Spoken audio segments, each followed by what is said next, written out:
Melissa, taken aback by her husband's harsh reaction, quickly said, "Honey, I was just joking. Of course, he's my son."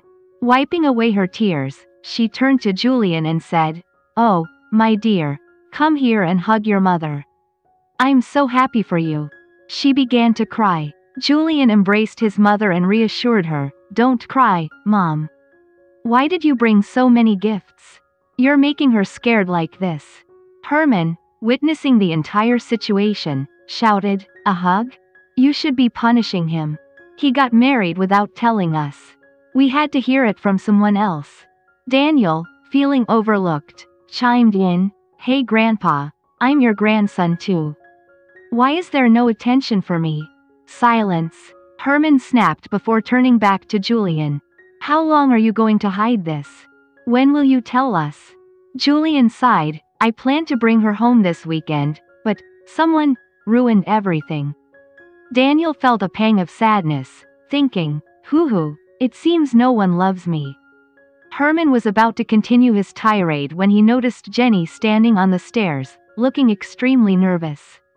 Having just come down from her room, Jenny had overheard the entire conversation and felt pressured by the comments about a DNA test.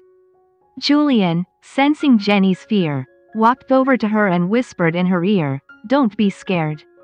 They're your in-laws, not wild animals.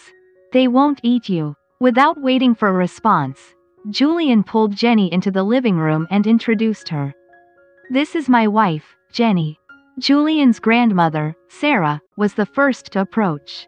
She took Jenny's hand and said, "Ah, look how beautiful you are." Julian then introduced the family members. "This is my grandpa Herman and my grandma Sarah." Jenny awkwardly greeted them, "Grandpa, Grandma." Herman held Jenny's head and said, "You're our granddaughter-in-law now. If this naughty boy bothers you, you have every right to shoot him. I'll always support you." Jenny felt a mix of confusion, wanting to either laugh or cry at her grandfather's odd comment.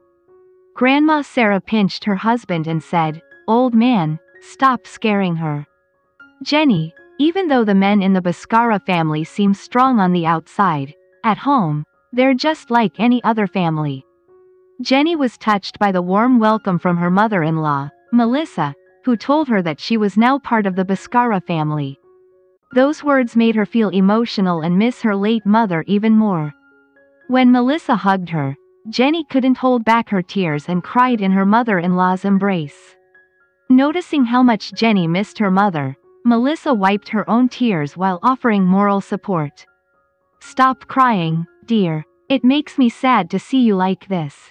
Remember, as Grandma said, women from the Bhaskara family can control their husbands. If you keep crying like this, how will you ever keep Julian in line?" Melissa said with a gentle smile. Julian's father, Andrian, who had been quiet until now, patted Jenny on the head and said, "Welcome to the Bhaskara family." Jenny felt overjoyed by this warm reception, which was so different from what she had expected. She was pleasantly surprised by how friendly and supportive Julian's family was. However, her worries about how they would react to the fact that she had been left by Raka on her wedding day still haunted her. Noticing Jenny's smile fading, Julian realized what she was thinking. He was about to comfort her when his mother interrupted, "Oh, dear, don't tell me you're still thinking about that silly boy from the Pandagas family." Jenny was taken aback by her mother-in-law's direct mention of her ex. Before she could respond, Melissa gently pinched her cheek and said, "Listen, dear. The Pandagas family doesn't deserve someone like you. Never feel sad because they rejected you. You are a gem they failed to recognize, and I can proudly say that my son will never find anyone better than you. You are perfect to be his wife and the future head of the Bhaskara family."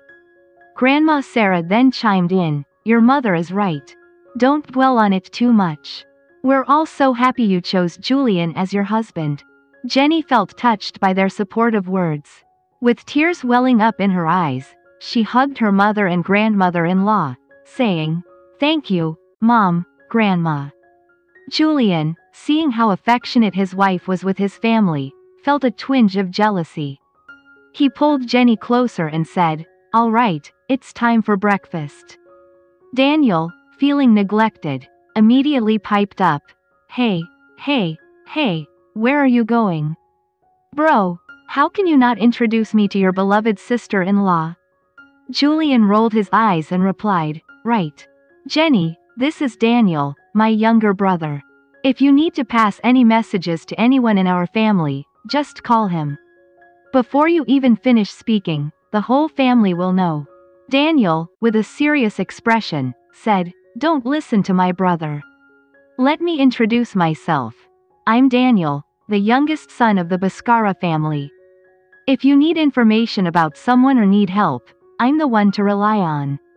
He tried to hug his sister-in-law, but Julian stopped him. "All right, let's go have breakfast now." In the dining room, Melissa and Grandma Sarah sat next to Jenny.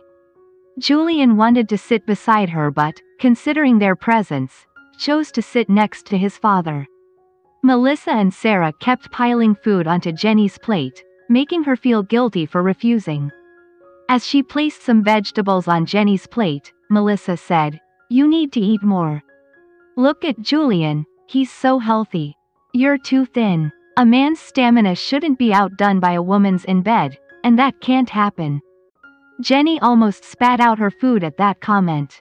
She felt confused, caught between laughing and crying, realizing how blunt the Bhaskara family was about personal matters.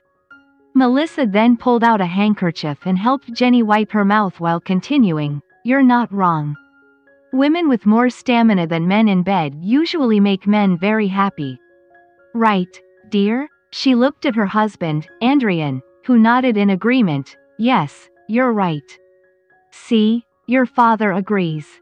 So you need to eat more," Melissa said, adding more food to Jenny's plate. Grandpa Herman lifted his head and asked Julian, "What are your plans with the Pandagas family? I hope you're not planning to leave them just like that." Julian looked at his grandfather with cold eyes and replied, "Do you really think I would do that? I'm just holding back because of your promise." Herman snorted, "Forget that promise. How dare they oppress my granddaughter-in-law? Do what you want. I won't stop you." Julian smiled, "I'm glad to hear that from you, Grandpa." Julian's father, Andrian, put down his chopsticks and said, "Ending some collaborations won't affect our business. What's important is to show them their true position. Don't do it abruptly. I suggest you do it slowly, like a cat playing with its mouse before killing it." Julian smiled at his father. "I'll remember that advice." Jenny couldn't believe that the Bhaskara family was really ready to end all collaborations with the Pandagas family for her sake. She wanted to say something but found herself at a loss for words. She decided to discuss this with Julian later.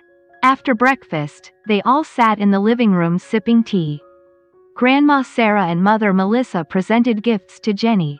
Mother Melissa opened a red velvet box and revealed 2 gold bracelets adorned with diamonds and rubies. "I was given this bracelet when I married your father.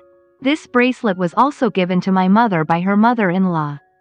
It's a family heirloom passed down through generations. Now I'm giving it to you." Jenny looked at the bracelets and smiled at her mother-in-law. "Don't worry, Mom. I will take good care of it." Grandma Sarah then asked Julian, "When do you plan to visit the Purwinda family?" Julian set down his cup and said, "Today." Sarah nodded, "Good. You should visit them as soon as possible. Actually, we all should go together to visit them. What do you think, old man?" Herman replied in agreement, "It's up to you, dear." Jenny tried to help them, but Mother Melissa told her to go get ready. In her bedroom, Jenny looked panicked because she had nothing suitable to wear.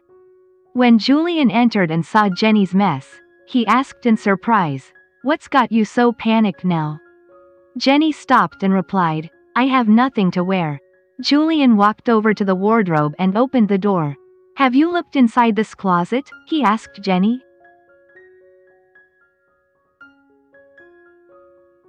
Thank you all. Have a nice day. Don't forget to like, comment, share and subscribe, so that the admin is more enthusiastic to provide entertainment for all of you. See you in the next video.